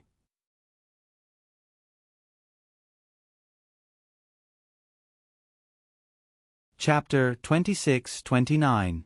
Aba's gaze was cold as she raised her head to glance at the old man. She saw that the old man was looking at her with sparkling eyes without the slightest bit of hostility. She could sense whether he was sincere or not. This child had been a very sensitive person since she was young, so she could see through people's hearts more clearly than anyone else. At least from her point of view, the old man was still somewhat sincere. Jojo. Emolien walked to her side and sighed in relief before reaching out to hold her small hand. In short, no one could bully his Jojo. If Mu Tsong, this old man, really didn't know how to appreciate favors, he definitely wouldn't let the old man off so easily. Aba nodded her small head at him, indicating that she was fine and for him to set his mind at ease. Emolien then gently released her small hand, and his expression relaxed slightly as he retreated a few steps back. This time, it was the old man's turn to breathe a sigh of relief. Earlier, Prince Mo's aura was truly too stifling when he came over. Neither of these two were to be trifled with. Others might not have noticed, but the old man did. Ever since the little fellow made a move, the entire scene had sunk into a deathly silence. It was practically possible to hear a pin drop. Which of the Mu family's juniors had this kind of aura? The little fellow's gaze truly made one's heart feel very heavy. Mu Jingfeng finally found his dry voice and stepped forward to ask, "Why would your mother?" Aba didn't even look at him as she coldly stared at Muda. "Do you need me to find someone to help you?" Muda shuddered. At this moment, he was already filled with regret. "No one can save you." Aba coldly threw down this sentence, her gaze sweeping over Huifeng and the others. "Since this coward doesn't dare to make a move himself, you guys help him." "Yes." "Mu Chao. You shut up." Aba abruptly turned around and glared at second Uncle Mu, who had shouted her name. "Don't change my name without my permission. I'm Aba. I'll be using this name for the rest of my life. You don't have the right to change it." Mu Jingxing's heart actually shrunk slightly from the little girl's pitch-black eyes that resembled icy pearls. "What's the matter with your mother?" Mu Jingfeng could not help but ask. Xiao Mu turned around and cast her father a bone-chilling, shallow, and frigid gaze. Mu Jingfeng felt as if he had been stabbed by this gaze, and his entire body trembled. She looked so much like that woman. The same arrogance, and the same disdain for him.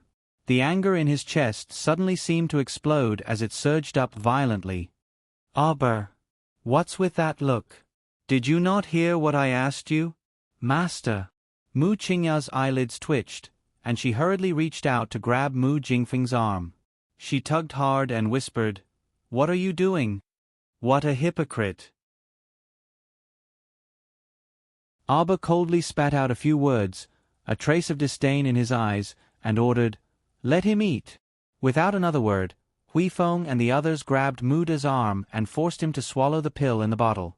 Mu Jingxing wanted to step forward to stop them but was stopped by Mu Tsong. The elderly man sighed wearily. "Don't complicate matters any more. Cough, cough, cough, cough." Muda clutched his throat in horror and coughed desperately, as if he wanted to spit out that pill. However, that pill melted in his mouth and had long been digested to God knows where.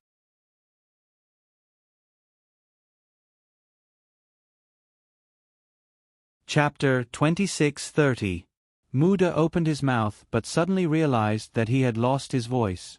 He looked at his father, Mu Jingxing, with a flustered expression. He was truly afraid and truly regretful.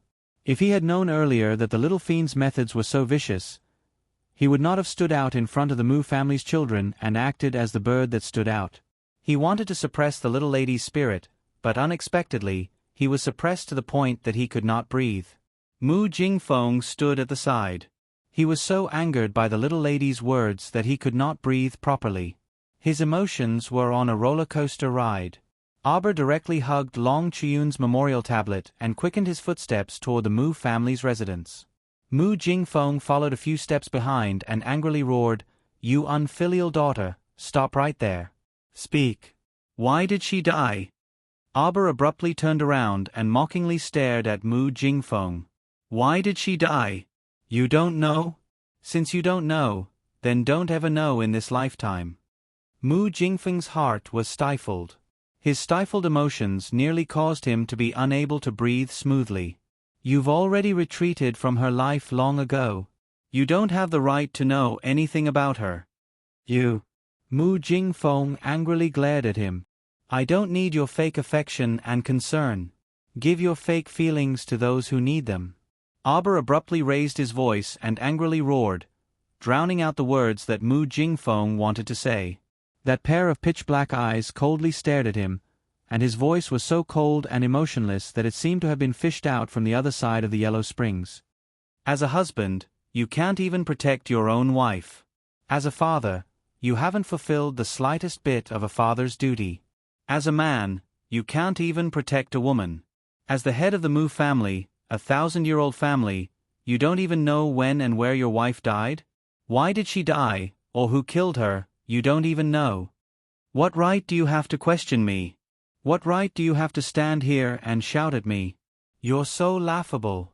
Arbor, watch your words and attitude. You can. Arbor sternly shouted, drowning out Mu Jingfeng's voice. Arbor pointed a finger at him, his pitch-black almond eyes wide as he pressed on. "Heaven and earth above, the sun and moon are shining. Mu Jingfeng, do you dare to swear in the name of the Mu family's ancestors that you've never done anything to let her down in this lifetime? Do you dare to kneel in front of the ancestors of the Mu family and tell them that you have the slightest bit of benevolence, righteousness, and love for this daughter of yours? You didn't." The entire Lushang sect, both inside and outside, was suppressed by a heavy atmosphere. Everyone lowered their heads, not daring to raise their heads to look at the patriarch's deflated appearance. "If you had the slightest bit of pity for me, the person I saw on Sikong planet wouldn't have been Mu Jingrui, but you. If you have even the slightest bit of fatherly love for me." Arbor suddenly smiled, the coldness in his smile reaching deep into his eyes. "Perhaps." She tilted her head and her gaze seemed to be looking through him into the distance. "You will be like a ray of starlight when that person is at his loneliest and most helpless. You will give that person a little bit of light. Even if it's just a little." Mu Jingfeng was speechless. However, Arbor coldly turned around and continued to carry his mother's memorial tablet forward. Prince Mo's heart had long ached terribly. What he couldn't bear to see the most was Jojo's cold and lonely gaze, as if her body was here, but her heart was far away. It was as if he wouldn't be able to hold on to the little lady in the next second.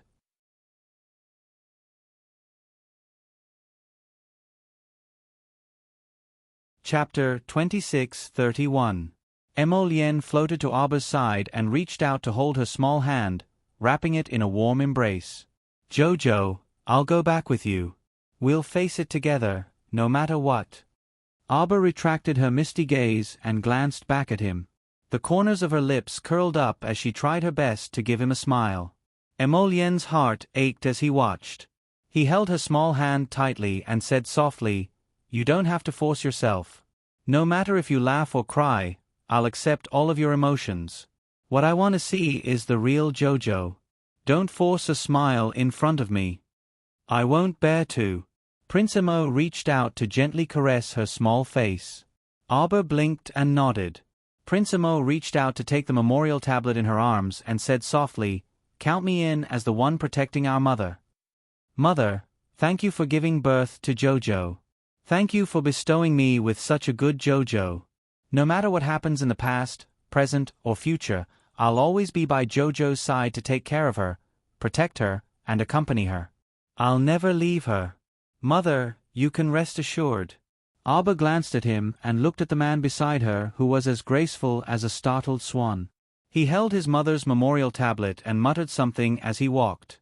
She couldn't help but want to cry and laugh at the same time. What was she afraid of? The most difficult moment was already over. The future would only get better and better. What wasn't good would only be enemies. Behind her, Mu Tsong's heart sank a little. He brought Mu Jingfeng and the other children, as well as the thousands of Mu family disciples, and followed the little fellow's footsteps. This time, Changle Street really boiled over. Although they didn't see the scene in front of Lesheng Gate, everyone clearly saw the scene of His Highness the Crown Prince holding the little Crown Princess's hand and slowly walking over while holding the memorial tablet. The Crown Prince. The Crown Prince actually held the little Crown Princess's hand and sent the Crown Princess's mother's memorial tablet back to the Mu family together? For a moment, the entire imperial capital was in an uproar. Everyone rushed to spread the news. Those who were there to watch the show sighed with emotion. Who said that His Highness the Crown Prince brought the little Crown Princess back from the lower star region for fun? Who said that after the Crown Prince returned to the imperial capital, he would sooner or later kick this unpresentable Crown Princess away? Rumors, rumors, rumors. His Highness the Crown Prince clearly valued this Crown Princess more than anyone else. Looking at the degree of rarity in front of him, it was clear that he was crying out in pain as if he had obtained a treasure. It had to be said that they really looked like a pair of celestial immortals. Who said they weren't compatible? Both of them were dressed in plain white robes and had fine black hair. They held hands as they walked over. Her beauty was unparalleled throughout the ages. She's and crowned crown to cover the capital. This was simply to match for them. The Crown Prince and the Crown Princess's outstanding appearance, in addition to their gazes, lingered with shallow feelings. This was simply too much for single people. The commoners on the street couldn't help but cheer. The Crown Prince held the little Crown Princess's hand and slowly walked through Changle Street. The commoners along the street couldn't help but kneel down and greet the Crown Prince and the Crown Princess. The two held hands as they walked through the street. They looked at each other and smiled faintly. Needless to say, with their looks and bearing, they inadvertently gained countless fans along the way. The Crown Prince and the Crown Princess are simply too compatible. Alas, this makes me believe what the storybooks say. What does it mean to have the bearing of a phoenix and the bearing of a phoenix?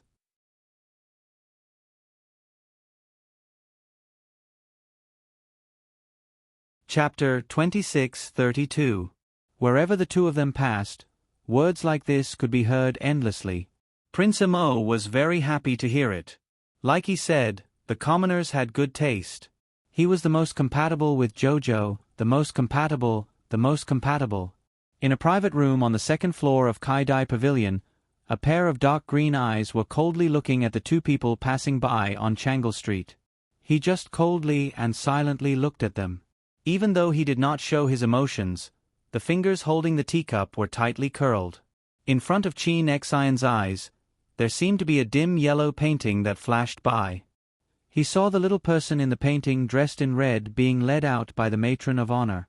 Her head was lowered and a little round chin was revealed. He saw himself looking at that person with a faint smile. His heart was filled with happiness and satisfaction. He saw himself holding the little person's hand. He saw himself holding her hand as they walked step by step to the front of the wedding hall. It was his. His breathing suddenly became irregular, sometimes high and sometimes low, as if something in his chest was about to explode. It was like there was a terrifying hand that was tightly holding his heart. Bit by bit, it was going to pull him into the abyss. Wrong, it was all wrong. Everything was wrong. It shouldn't be like this. This wasn't how life was supposed to develop, was it? That little person clearly belonged to him. Why was she being held in another person's hand? He shook his head heavily and suddenly stood to sweep away the cup in front of him. He rushed to the window. Second brother, what are you doing? Qin Xian, who had a melancholy expression, was frightened by his second brother's large movement. He quickly stood to block the window. Go away. Qin Xian pushed him aside. Below, Crown Prince Mo, who was passing by Kai Dai Pavilion's entrance, seemed to have sensed something. He abruptly raised his head and just so happened to meet Qin Xian's malicious gaze. The Crown Prince furrowed his brows and his hand unconsciously tightened. Qin Xian's two hands tightly gripped the wooden window frame.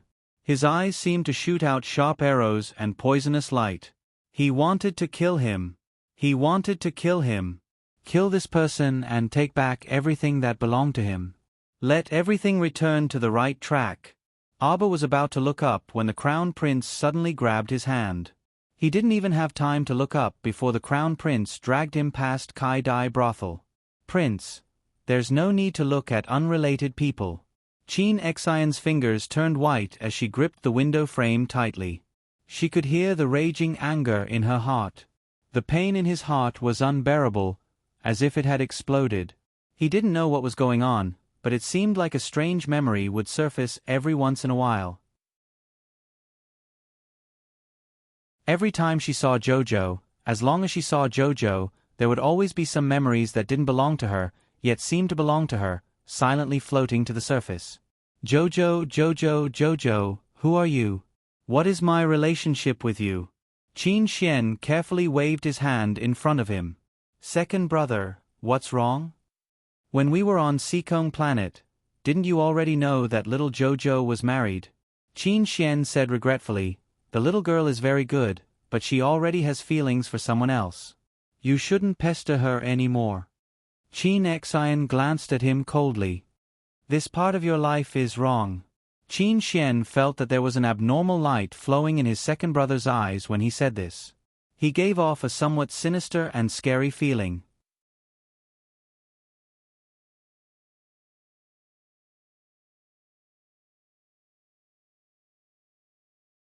There were many memorial tablets placed in front of him. Abba glanced at them one by one, and his gaze fell on the top.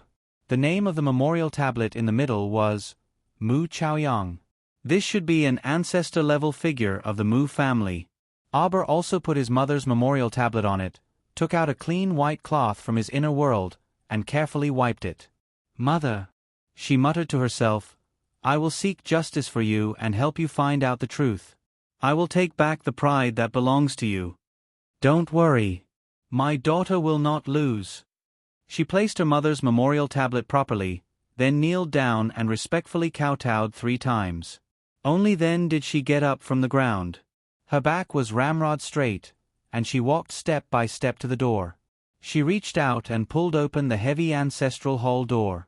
When the little girl's frail figure appeared at the door of the ancestral hall, Mu Xingchen felt his breath catch in his throat. The little girl looked at him with a calm expression, but he could inexplicably feel the turbulent waves suppressed in the bottom of her heart.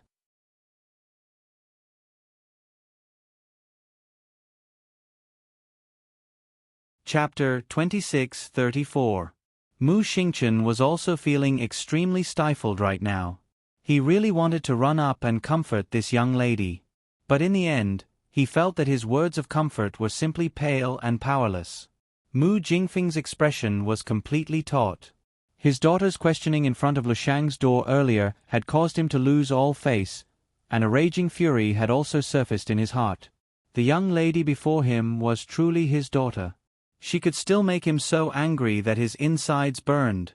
Mu Jingfeng took a deep breath and said with a cold expression, Now that you've achieved your goal, what do you plan to do next? Qingya, has the Crown Prince and Jojo's court been tidied up?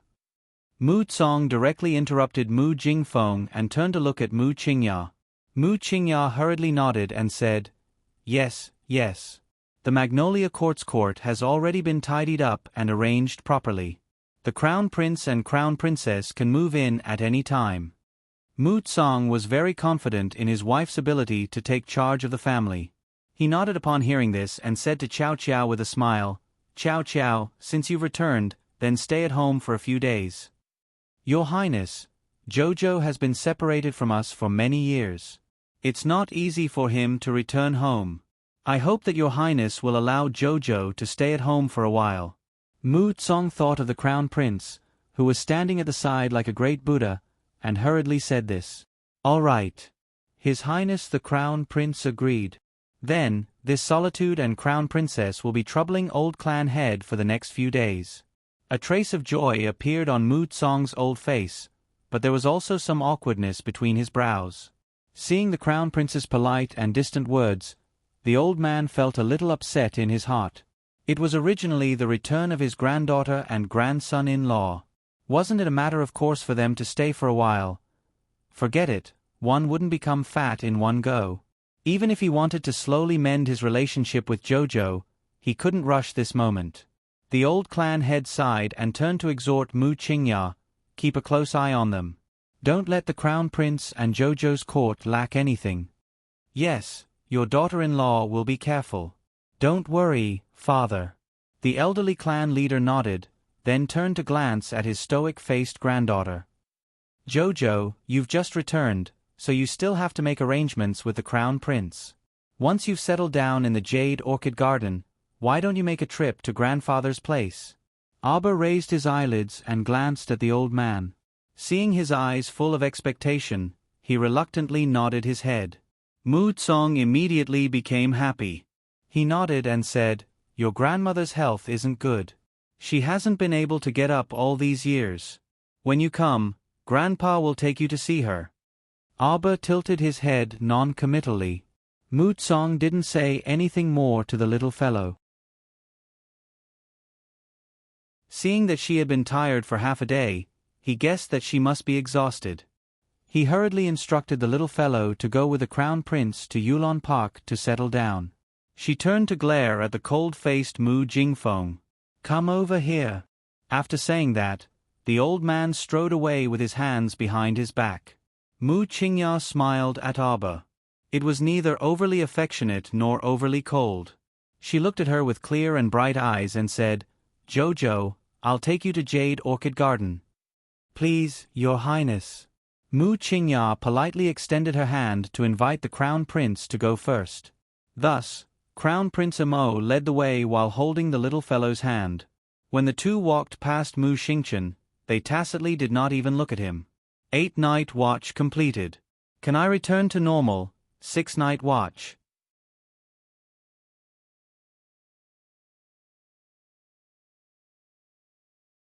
Chapter 26:35. Mu Jingrui sighed and patted Mu Xingchen's shoulder. "Let's go, Xingchen. The little fellow will be staying here for the next few days. We'll definitely find a chance to mend our relationship with her." Was there a chance? Mu Xingchen turned around and glanced at Mu Jingrui. Mu Jingrui smiled encouragingly at him and nodded. I'll go check on third brother," Mu Jingzhuang hurriedly said. From the start, old third's expression had been very off. If one were to ask who the Mu family was most affected by eldest sister-in-law's death, it would probably be Mu Jingyuan. Mu Jingzhuang thought of some past events and couldn't help but sigh heavily. "Go on." Mu Jingrui nodded and watched Mu Jingzhuang leave. Meanwhile, Aber and Emo Lien followed Mu Qingya all the way to the entrance of Yulon Court. However, the layout of the courtyard wasn't small, and the inside was indeed clean and tidy. It looked quite comfortable. An old maid was leading 7 or 8 young and beautiful maidservants. They were waiting respectfully in the courtyard. Seeing their masters enter, the old maid led the group of servant girls forward to greet them. Her etiquette was also very considerate. Mu Qingya gently said, "Jojo, this is Nanny Zhou. If you need anything, just tell her. She's an old servant of the residence and knows everything. She'll definitely take care of everything for you." This old servant greets Crown Prince and Crown Princess. Prince Mo and the little Crown Princess both nodded indifferently. Following behind Zhou Mama were 4 first-class maidservants. They were fat and slim and graceful. Their names were Mei Xian, Lan Xian, Zhu Xian and Ju Xian. The others were all second- and third-rank servant girls and didn't have many opportunities to show their faces in front of their masters. Aber merely swept a glance at them before leading Caixiu and Caiqi inside. Mu Qingya smiled and said, "The rooms have already been prepared. Jojo, come this way." Their room was the largest one on the south side. When they pushed open the door and walked in, they saw that the room was already spotless and tidy. Bedding, mattresses, tea sets, and cups were all present. It could be seen that the person who made the arrangements had put in a lot of effort. Mu Qingya smiled faintly at Aba. "Jojo, you and His Highness must be tired from the long journey. I won't disturb you any longer and will take my leave first. If there's anything else you need, just ask Zhou Mama to call a servant girl over and let me know." One would not slap a smiling person. Since Mu Qingya was tactful, Qiao Mu naturally would not embarrass her on the spot. She nodded and said to Mu Qingya, "Thank you." Mu Qingya's smile became even brighter.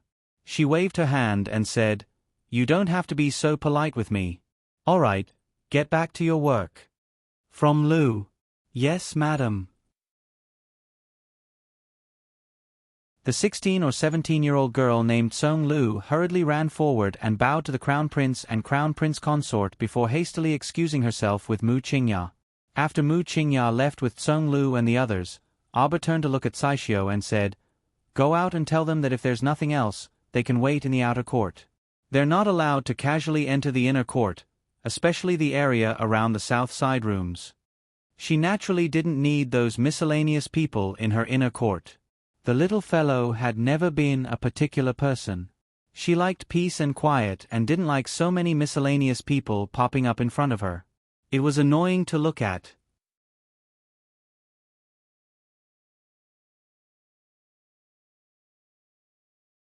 Chapter 26:36. After interacting with her for so many days, Kai Xiu and Kai Chi didn't know this little crown princess very well, but at least they had a good grasp of her temper. The crown princess's style of doing things had always been straightforward and straightforward. She just had to do as she was told. Once it was done, the crown princess was also a very generous person. When it came to rewarding people, it was really surprising. Hearing this, Kai Xiu quickly nodded and led Kai Chi out. Aunt Jing stepped forward and bowed. "This servant will also leave first." His Highness the Crown Prince nodded indifferently. Seeing that everyone had retreated and closed the door, he pulled the little fellow into his arms and hugged her tightly. "Jojo." Prince Mo hugged the little fellow and gently rubbed her body. "Don't be sad, don't be sad." Aba raised her little head proudly. "I won't be sad for those irrelevant people." Emolien lowered his head and looked at her seriously. Seeing that her emotions were still stable, he smiled and nodded. "Okay." He pulled her to sit at the table and reached out to touch the teapot. Seeing that it was warm, he couldn't help but frown. He directly pushed the teapot and cups to the side of the table. The little fellow took out the teapot with spirit tea from her inner world and took out 2 white jade porcelain cups. She poured a cup of hot spirit tea for Prince Mo and herself. "Lien, drink." Jojo, Soma handed it to Emolien. Emolien received it with a smile and raised his hand to drink it in one gulp. After being busy for half a day, they finally had time to sit down and drink tea. Jojo Soma half leaned on the table and took the teapot and cups that Emolien had pushed to the side. He opened the lid and sniffed the teapot like a kitten. "Is there a problem?" Emolien was startled. He reached out and hugged the little fellow onto his lap. He didn't think much of it before. He only pushed the teapot to the side because it was cold. But looking at the little fellow's actions, she definitely did not believe the Mu family at all. Jojo shook his head. "No problem. I don't think the Mu family would be that stupid. They wouldn't make it so obvious." Plotting to murder the Crown Prince and the Crown Princess was a crime punishable by the extermination of the entire family, unless the entire family didn't want to live anymore. The little fellow pursed her lips and took out a small jar of crispy peanuts from her inner world. While eating, she mumbled, "What should I do next?" Emolien can't help laughing. She looks down at the little girl and says, "Didn't Grandpa Mu ask you to settle down and go to him?" "Humph." Jojo's hand, which was holding the peanut jar, paused. "He asked me to look for it, so I have to look for it," Emolien said with a smile.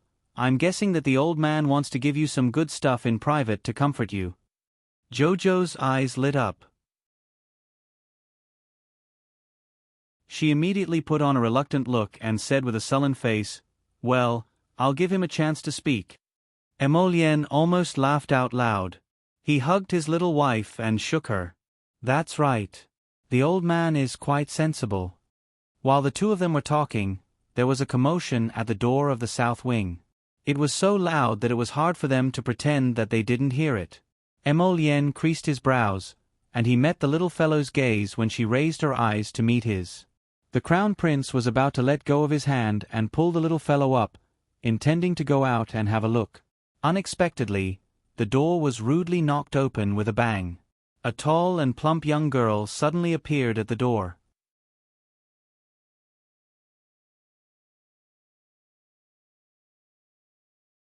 Chapter 26:37. Seeing the situation in the room, that lass's eyes involuntarily flashed.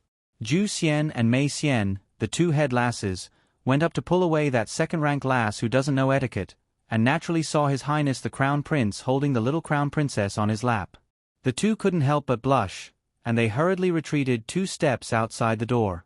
That second-rank lass, Xiao Xing, stood at the door, stuck between a rock and a hard place. She stiffened her neck and said in a hoarse voice, "Xiao Xing, Jervitz the Crown Prince and the Crown Princess."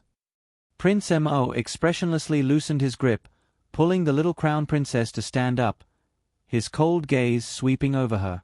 That frosty gaze really seemed like he was looking at a corpse, so cold that Xiao Xing couldn't help but shrink her neck. Flustered and exasperated, Kai Xiu hurried over and forcefully pushed that second-rank lass to the side. She entered the door and bowed, saying, "Master, this Mu Estate's second-rank lass truly doesn't know etiquette. Please forgive her for disturbing His Highness and Her Highness." Abba coldly gazed at that second-rank lass. "Someone come. It's the Crown Princess." Aunt Jing hurried over with several old maids from the palace. "Throw her out. She's not allowed to appear in this court again in the future." "Yes." Aunt Jing hurriedly shouted at those old maids, pulling the little lass up and pulling her towards the door. Xiao Xing cried out in exasperation, "Your Highness the Crown Prince, Your Highness the Crown Prince, Crown Princess. What are you doing? You. Let me go. I'm not from the palace, I'm from the Mu family. You can't treat me like this." Nanny Zhou coldly watched from the sidelines, looking at this disaster-seeking lass and coldly snorted. Just now, after Miss Kai Xiu came over to explain the Crown Princess's instructions, she said that in the future, if there weren't any orders, no one was allowed to enter the inner court, let alone take half a step into the southern wing. Although everyone was somewhat unconvinced, only Xiao Xing, this idiot, really dared to make a fuss on the first day. She was originally only a second-rank lass, and usually could only stay in the inner court. She definitely couldn't enter the wing. At this moment, the other maids haven't made a fuss, but she made a fuss first. Who still didn't know what she was thinking. Wasn't it all because she saw the Crown Prince's lass with the Crown Princess staying in this Yulon court, so she had some bad intentions, and did everything she could to want to get close to him. However, it was a pity that the young Crown Prince consort wasn't someone to be trifled with. With a single command, she blocked all the servant girls outside. Although everyone was gritting their teeth in anger, they weren't stupid. Who would dare to make a fuss with the Crown Prince consort on the first day? Shut her mouth. Aunt Jing frowned. She had never seen such an ill-mannered girl. Her S's, crown his crown, hers her, it could be seen that the rules of the 1,000-year-old Mu family were really not that great. Hearing Aunt Jing's words, the two older women rolled up their sleeves and went forward. They gave Xiao Xing a slap on the left and right and directly used a dirty rag to block Xiao Xing's noisy mouth. The court instantly became much quieter. Everyone heaved a sigh of relief.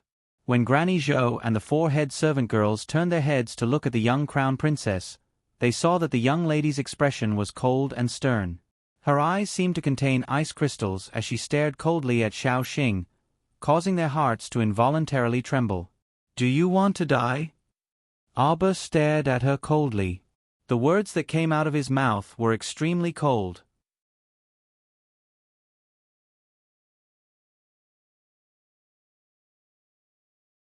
Chapter 26:38. Little Xing's struggling figure immediately stopped, and her heart inexplicably shuddered a little. That's right, trembling. Not knowing why, Hearing the little crown princess ask this in such a cold tone, she inexplicably felt a strong sense of fear. She was really quite scared. Associating it with the little crown princess's actions today, Xiaoxing's body couldn't help but slightly tremble. Her actions just now, it seemed like she was really possessed by a ghost, doing whatever she thought of. Now it seemed like she didn't even use her brain. Xiaoxing didn't dare to struggle anymore, her body softly falling to the ground. "Crown Princess, please calm down." Nanny Zhou hurriedly stepped forward, bowing to the little crown princess. "This second-rank maid is really rude. This old servant will report this to madam. This old servant promises that this little maid will never appear in front of the crown princess again." "Woo-woo!" Xiaoxing screamed, but couldn't make a sound. She now felt very, very scared. Did Nanny Zhou mean that she was going to sell her? In a clan like the Mu estate, as a second-rank servant girl, her days were much more comfortable than those young ladies from small clans outside. How could she want to leave?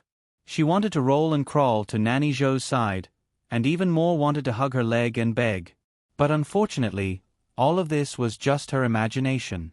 Right now, her arms were clamped down by two servants, so how could she move? Still not dragging her out? Nanny Zhou disdainfully looked at this useless trash. It was only the first day, and she was already disliked by Master to this extent. It could be seen that she was brainless and useless, and would never be able to stand out in this lifetime. Prince Emo was annoyed seeing them, waving his hand, saying, "Tian Jing, chase them all out." "Yes." Aunt Jing hurriedly turned her head, ordering Nanny Zhou, "Didn't you hear what His Highness the Crown Prince said? Take all these maids under you and scram out." Nanny Zhou had never been treated like this before. She was so angry that her heart was trembling, but she didn't dare to refute. Aunt Jing was someone who had been in the palace for a long time. How could she not be able to suppress an old nanny with her aura? Nanny Zhou swallowed her anger and suppressed her anger. She was embarrassed and angry. She saluted and led the group of troublesome maidservants out of the inner court. The moment she stepped out of the inner courtyard, the old mama slapped Xiaoxing's face. "Useless trash, the entire Mu family's face has been lost because of you." Nanny Zhou said hatefully, "I will tell madam everything about you. Let madam decide how to deal with you." The two old maids who came from the imperial palace threw her in front of Nanny Zhou and left without saying a word. At this moment, Xiaoxing was finally able to move her arms. She hurriedly took the dirty rag out of her mouth and threw herself at Zhou Mama's feet with tears and snot running down her face. She repeatedly sobbed, "Mama, Mama, this servant knows her mistake. This servant will not dare to make trouble again.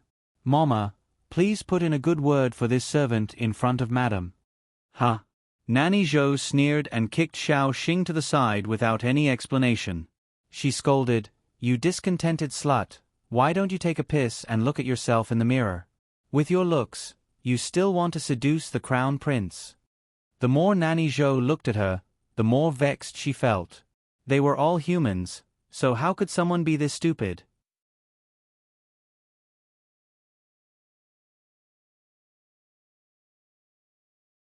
Chapter 26:39.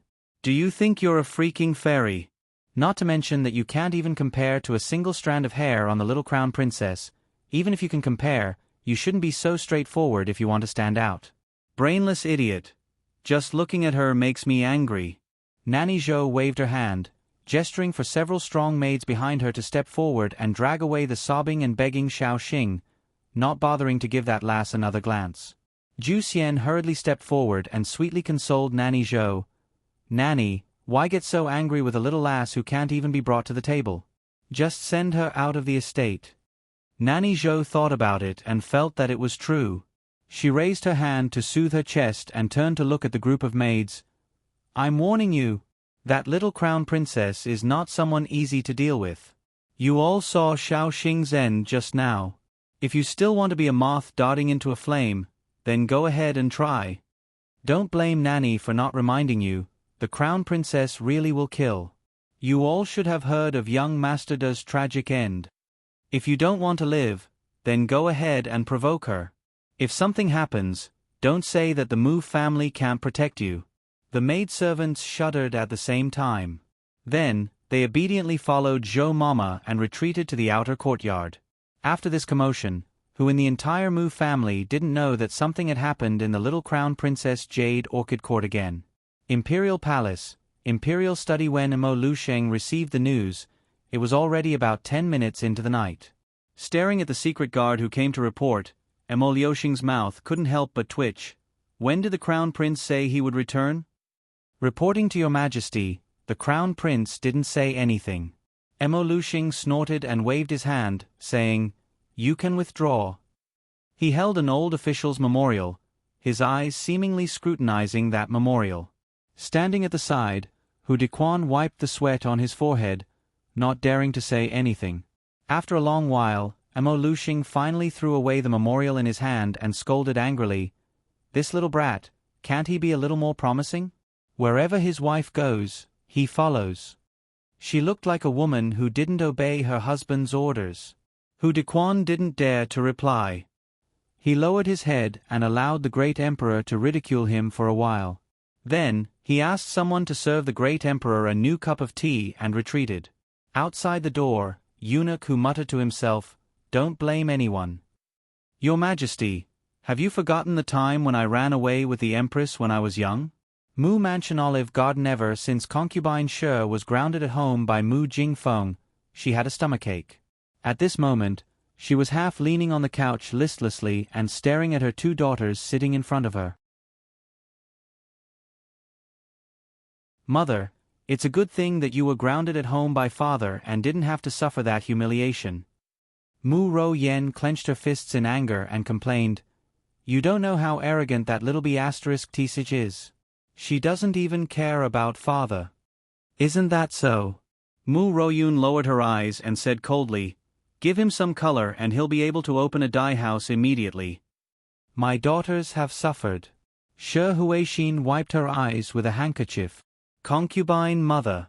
A woman in her 50s wearing a lined jacket quickly walked in and bowed to Shi Huixin and the two young misses before saying, "There's a commotion in Jade Orchid Court again." "Jade Orchid Court? It's that Crown Princess residence." Nanny Zhu pursed her lips and said, "That lord really isn't someone easy to deal with."